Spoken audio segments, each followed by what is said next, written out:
உலகெங்கும் உள்ள ஜோதிட அன்பர்களுக்கு மோசஸின் இனிய புத்தாண்டு நல்வாழ்த்துக்கள். இந்த ஆங்கில புத்தாண்டு பார்த்தீங்கன்னா வியாழக்கிழமை ரோகிணி நட்சத்திரம் பிறக்குது. ஸோ இந்த புத்தாண்டு எப்படி இருக்கும் அப்படின்றத சும்மா ஒரு அனலைஸ் பண்ணுவோம். ஏன்னா இந்த புத்தாண்டு பார்த்தீங்கன்னா 1/1/2026 இது மொத்த கூட்டுத்தொகை பார்த்தீங்கன்னு வச்சுக்கிங்களேன் 3ஆம் நம்பர். ஸோ இந்த வருடத்தோடைய கூட்டுத்தொகை பார்த்தீங்கன்னு வச்சுக்கிங்களேன் 1ஆம் நம்பர் 10 சூரியனோட ஆதிக்கம். இந்த வருடம் வந்து சூரியனோட ஆதிக்கத்திலும் குருவோட தன்மையிலும் இருக்குது. ஏன்னா இந்த 2 கிரகமே பார்த்தீங்கன்னா மிகுந்த வலிமையான கிரகங்கள். ஒன்று ஆன்மீகத்தில் மிக உச்சமானது, இன்னொன்று பார்த்தீங்கன்னா அரசியலில் உச்சம். ஸோ அப்போ இந்த அரசியலுக்கும் ஆன்மீகத்துக்கும் ஒரு மிகப்பெரிய ஒரு போட்டி என்பது இருக்கும். அதே போல் என்னென்னாக்கா ஆன்மீக அரசியல் என்பதும் இந்த காலகட்டத்தில் மக்கள்கிட்ட வந்து கொஞ்சம் சிறப்பாக இருக்கும்னு சொல்ல முடியும். அந்த ஆன்மீகத்தால் நிறைய பிரச்சனைகளும் அரசாங்கத்துக்கு இருக்கும். ஆன்மீகம் சார்ந்த விஷயங்களில் நிறைய குழப்பங்கள், தேவையற்ற பிரச்சனைகளும் இந்த காலகட்டத்தில் இருக்கக்கூடிய ஒரு காலகட்டம். ஏன்னா ரோகிணி நட்சத்திரம் சந்திரனோட நட்சத்திரம் சுயசாரத்தில் இந்த வருடம் பிறப்பதனால விவசாயம் என்பது இந்த காலகட்டத்தில் ரொம்ப சிறப்பாக இருக்கும்னு சொல்ல முடியும். விவசாயம் மிக சிறப்பாக இருக்கும். குறிப்பாக என்னென்னாக்கா குழந்தைகளோட நலனை பேணி காப்பதற்காக இல்லை குழந்தைகளோட வெல்ஃபேருக்காக புதிய சட்டங்கள் எல்லாமே வரும். இந்த காலகட்டத்தில் என்னென்னாக்கா அரசாங்கத்தில் பார்த்தீங்கன்னா அதுவும் என்ன மத்திய மாநில அரசாங்கம் இரண்டும் ஒன்று இணைந்து குழந்தைகளுடைய மேம்பாட்டுக்காக ஏதாவது ஸ்கீம்ஸு குழந்தைகள் ஏற்கனவே ஜெயலலிதா அம்மா பீரியடில் தொட்டில் குழந்தை திட்டம் மாதிரி இந்த காலகட்டத்தில் குழந்தைகள் எதிர்கால நலன் பாதுகாப்புக்காக சில சட்டங்களை உருவாக்கக்கூடிய வாய்ப்புகள் இருக்கு. ஏன்னா காஸ்மெட்டிக் திங்ஸில் ஏதாவது ஒரு பிரச்சனைகளை சந்திச்சு காஸ்மெட்டிக் திங்ஸ்க்கு ஒரு ரெகுலேட்டர் ஆக்ட் ஏதாவது வரும். ஏன்னா நிறைய பார்த்தீங்கன்னா இந்த ரசாயன கலப்பால் நிறைய பிரச்சனைகளை உருவாக்கக்கூடிய, அதனால என்னன்னாக்கா நிறைய பேருக்கு இந்த இம்யூனிட்டி டெஃபிஷியன்சி வரக்கூடிய வாய்ப்பு இருக்கு.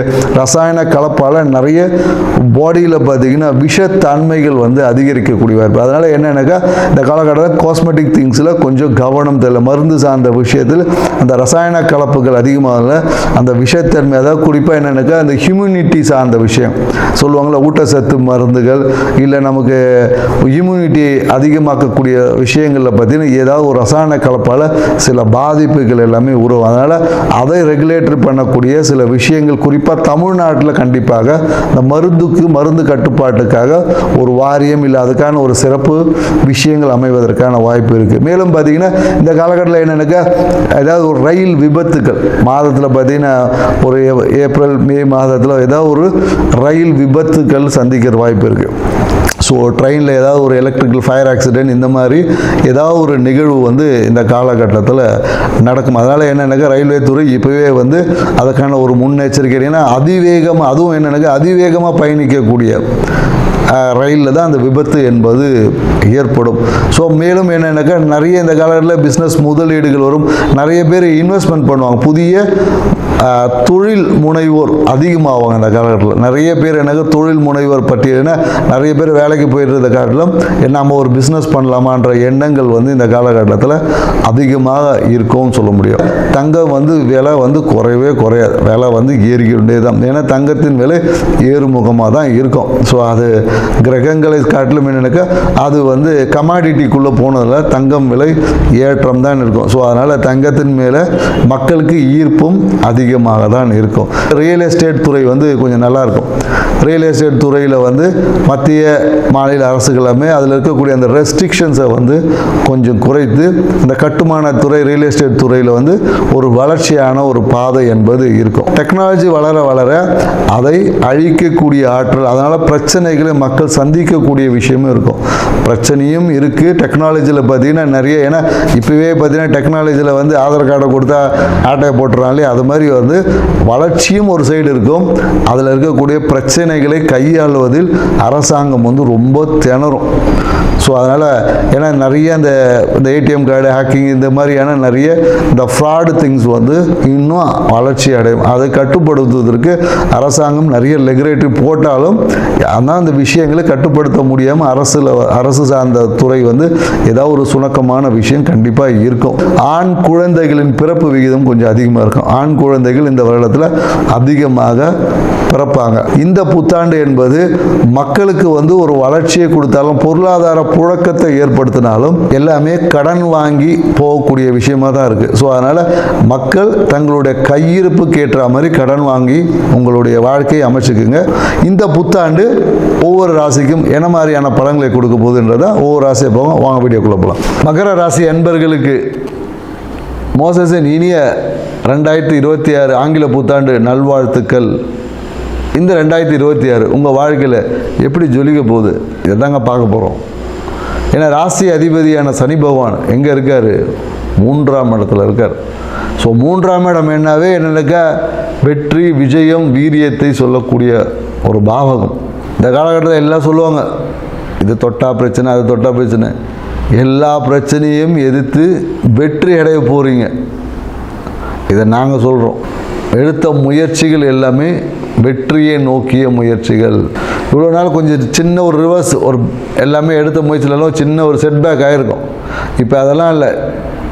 இருக்கிறது சனி பகவான் இருந்தாலும் இப்போ வேகம் வந்து ஜெட் வேகத்தில் போக போகிறீங்க.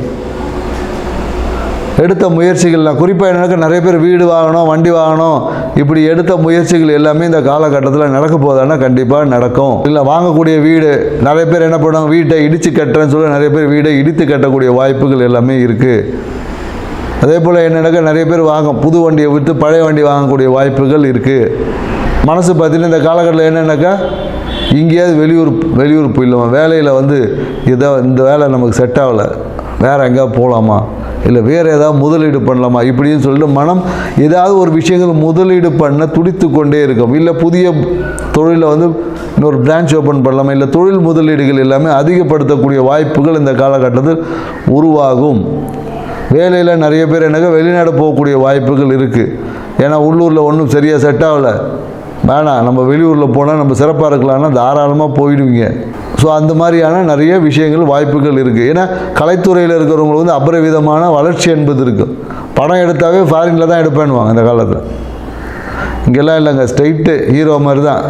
ஸ்ட்ரைட்டு லொக்கேஷன்லாம் வேணாம், ஸ்ட்ரைட்டாக ஃபாரினில் போய் ஒரு படத்தை எடுத்துகிட்டு ஒரே ஷெட்யூலில் முடிச்சுட்டு வந்துடுவோம் அப்படின்வாங்க. ஸோ நிறைய விஷயங்கள் இந்த காலகட்டத்தில் உங்களுக்கு சிறப்பான ஒரு காலகட்டமாக இருக்குது. எடுத்த முயற்சிகள் எல்லாமே வெற்றி அப்படின்றது தான். பொருளாதாரம் சார்ந்த விஷயத்தில் சிறப்பான ஒரு தன்மை இருக்கும். ஏன்னா கொஞ்சம் வந்து இந்த ஆரம்பத்தில் வந்து கொஞ்சம் இந்த வயிறு உபாதைகள், இந்த கேஸ்ட்ரிக் ப்ராப்ளம், இந்த மாதிரி ஏதாவது ஒரு விஷயங்கள் இருக்கும். நிறைய பேருக்கு என்னென்னாக்கா இந்த ஹெர்னியா ப்ராப்ளம், குடல் கீழே இறங்குறது அப்படிலாம் சொல்லுவாங்க இல்லையா, இந்த மாதிரியான அடிவயிறு இறக்கம், ஹெர்னியா இஷ்யூஸ், இந்த மாதிரியான உபாதைகள் வந்து சரியாயிடும். ஏன்னா நீங்கள் தான் சாப்பிட்றதே இல்லையா, நேரத்துக்கு சாப்பிட்டா தானே சரியாகும். உட்காந்து உங்கள் கௌரவத்தையே முக்கியத்துவம் கொடுத்தீங்கன்னா எங்கேருந்து? இந்த மகர ராசிக்காரங்களுக்கு பார்த்தீங்கன்னா தன்னுடைய சுய கௌரவத்துக்கு அதிகமாக முக்கியத்துவம் கொடுத்து ஒரு இடத்துல கிடைக்கலன்னா போதும் உடனே பீஸ் டவுன் ஆகிடும். அதை பற்றி யோசித்து சிந்திச்சு தன்னுடைய முழு பயனுள்ள காலங்கள் நேரங்களை எல்லாம் விரயமாக்கிறேங்க. அது ஒரு இன்சிடென்ட், வாழ்க்கையில் ஒரு சிறிய பகுதி. கிடைக்கலையா போ, அடுத்த இதில் கிடைக்கணும்னு மூவ் பண்ணிட்டு போயிடணும். என்றைக்கோ நடந்த விஷயத்தை உட்காந்து பிடிச்சிட்டு அதையே உட்காந்துருக்கிறவங்களுக்கு தான் பல பிரச்சனைகள் வருகிறது. ஏன்னா மகர ராசிக்காரங்க நான் நிறைய பேரை சந்திச்சிருக்கோம், நிறைய பேரை சரி பண்ணியிருக்கோம். அவங்களுக்கு சொன்ன ஒரே ஒரு ட்ரீட்மெண்ட் தான். அதனால் பழையதை பற்றி ரொம்ப யோசிக்காதீங்க. என்னங்க பழையதை பற்றி யோசிக்காதுன்னு சொல்லிக்கல, உண்மைதாங்க சொல்கிறேன். மகர ராசிக்காரங்க பழையதையே சாப்பிடக்கூடாது, பழைய சாதத்தை சாப்பிடாதீங்கன்னு சொல்லுவேன். நிறைய பேர் சொல்லுவாங்க பழைய சாதம் சாப்பிட்டா சாப்பிட்டா பணம் வரும். ஆனால் பணம் வந்து விரயமாகும்.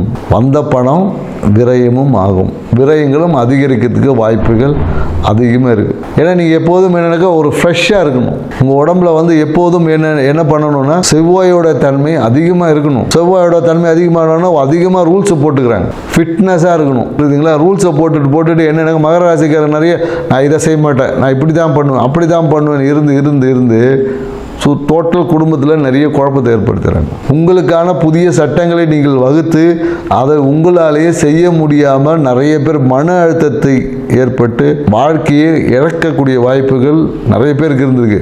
இது எல்லாத்தையும் இந்த புத்தாண்டில் மாற்றிருங்கன்னு சொல்கிறேன், புரியுதுங்களா? இந்த புத்தாண்டை நீங்கள் மாற்றி அமைக்கக்கூடிய ஒரு ஆண்டாக இந்த ஆண்டை அமைச்சுக்குங்கன்னு சொல்கிறோம். ஸோ அப்படி அமைத்தீர்கள் என்றால் உங்கள் வாழ்க்கையில் நீங்கள் எதிர்பார்த்த உங்கள் கனவுகள் நிறைவேறக்கூடிய ஆண்டாக இருக்கும். தொழிலில் நீங்கள் மிகப்பெரிய ஒரு உச்சத்தை அடையக்கூடிய விஷயங்கள் இருக்கும். இல்லைன்னா என்ன பண்ணுவோம், போட்ட தொழிலில் வருமானம் வந்திருக்காது, இன்வெஸ்ட்மெண்ட் எல்லாமே பிளாக் ஆகிரும். ஏன்னா பெரும்பாலும் இவங்க என்னென்னாக்கா, நிறைய பேர் இந்த காலையில் மகர ராசிக்காரங்கள் என்னென்னாக்கா, நிறைய இந்த பட்டுப்புடவை கடை வைக்கலாமா, இல்லை கார்மெண்ட் ஷாப் ஓப்பன் பண்ணுறது, இல்லைன்னா நிறைய இந்த அலங்கார பொருட்களை விற்பனை செய்யக்கூடிய விஷயங்களில் இந்த சென்ட்டு அப்படிலாம் சொல்லுவாங்களே, இதன் மேலே நாட்டம் அதிகமாக இருக்கும். அந்த வாசம் உங்களை வாழ்க்கையே வாசமாகக்கூடிய விஷயமாக மாறிடும். அதை விட்டுட்டு நீங்கள் மனசில் உட்காந்து அவன் சரியில்லை இவன் சரியில்லை அப்படின்ற மாதிரி நாற்றமான உணர்வை வைத்து கொள்ளும் போது உங்கள் வாழ்க்கையும் நீங்களே ஃபில் பண்ணிக்கிங்க. ஏன்னா நியூ இயர் எதுவுமே என் வகையில் நான் சொல்ல விரும்பலை. ஸோ அதனால் இந்த காலகட்டத்தில் என்னென்னாக்கா, நிறைய பேருக்கு என்னென்னாக்கா கால் உபாதைகள் வரும். காலில் பார்த்திங்கன்னா நரம்பு பிரச்சனை, இந்த மாதிரியான விஷயங்கள் இருக்குது. பணத்திற்காக எடுத்த முடியும். ஏன்னா பணத்தை கொண்டு பணத்தை நீங்கள் போட்ட முதலீடுகள் எல்லாமே வருமானத்தை பெருக்கக்கூடியதாக மாறப்போகுது. ஒரு பணத்தை போட்டிருப்பீங்க, அதுக்கு இன்னொரு பணம் குட்டி போடுற மாதிரி மயில் குட்டி போடுதோ இல்லையோ, உங்கள் கையில் இருக்க பணம் கண்டிப்பாக குட்டி போடும். அந்த மாதிரி பணத்தை பெருக்கக்கூடிய முயற்சிகள் எல்லாமே வெற்றி அடையும். அதே போல் நிறைய பேர் போட்டித் தேர்வுலாம் எழுதுவாங்க. ஸோ போட்டித் தேர்வு எழுதக்கூடிய மாணவர்கள் வந்து ரொம்ப கவனமாக எழுதணும். ஏன்னா போட்டித் தேர்வு எழுதும் போது நிறைய அந்த தூக்கமின்மேல் அவதிப்படும் போது நிறைய பேர் ஞாபக மருதி ஏறி சரியான ஆன்சர்னு சொல்லிட்டு தப்பான ஆன்சரை டிக் பண்ணக்கூடிய வாய்ப்பெல்லாம் இருக்குது. ஸோ அதனால் ஏன்னா மனம் வந்து ஏதோ ஒரு விதத்தில் ஒரு குழப்பமாகவே இருக்கும். ஸோ அதனால் போட்டித் தேர்வு தயாராகக்கூடியவங்க நல்ல தூக்கத்தை வச்சுக்கோங்க. தூக்கத்தை நல்லா தூங்கி நல்லா படிக்கக்கூடியவர்கள் இலகுவாக போட்டித் தேர்வில் வெற்றியாளராக மாறுகிறார்கள். இதை நாம் நிறைய பேருக்கு பண்ணி கொடுத்துருக்கோம், செஞ்சோம், காமிச்சிருக்கோம். ஸோ அதனால் என்னாக்கா, தூங்காமல் படித்து பரீட்சையில் போய் தூங்கிறது, சரிங்களா? ஸோ இந்த மாதிரியான நிறைய பேர் நிகழ்வு நடக்குது.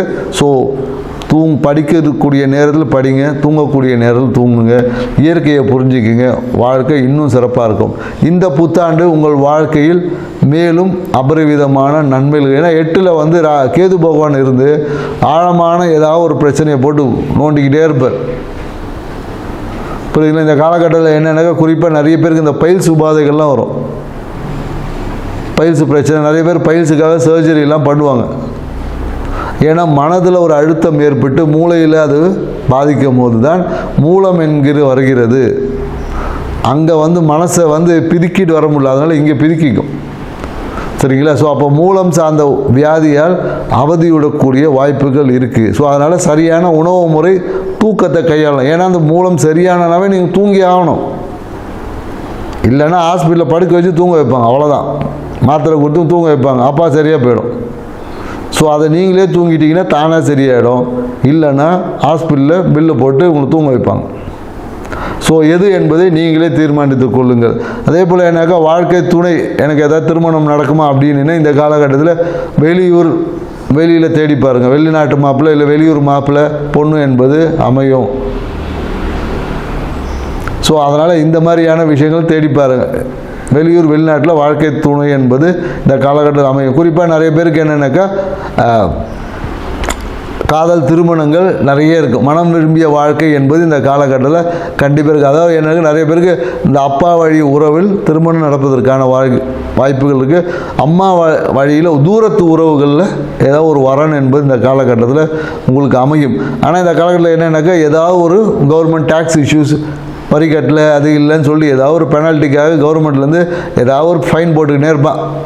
ஸோ அதனால் என்னென்னாக்கா, நீங்கள் இந்த ஃபைனை சரி பண்ணணும், ஃபைன் என் வாழ்க்கையில் வரக்கூடாது, என் வாழ்க்கை ஃபைனாக இருக்கணும் அப்படின்னு நீங்கள் நினச்சிங்கன்னா என்ன பண்ணலான்னா, உங்களுக்கு எங்கேயாவது ஒரு ஹாஸ்பிட்டலில் இந்த சர்ஜரிக்காக இருப்பாங்க இல்லையா, அவங்களுக்கு வந்து போய் மருத்துவத்துக்காக ஏதாவது செலவு பண்ணுங்கள், சரிங்களா? மருத்துவ உதவிகள் செய்யலாம், அவங்களுக்கு போய் மருந்து வாங்கி கொடுக்கலாம். உங்கள் குடும்பத்திலே இருப்பாங்க, யாராவது கேட்பாங்க. குறிப்பாக என்னென்னாக்கா, உங்கள் வாழ்க்கை துணையோட குடும்பத்தில் இந்த மாதிரி பிரச்சனை இருக்கும்.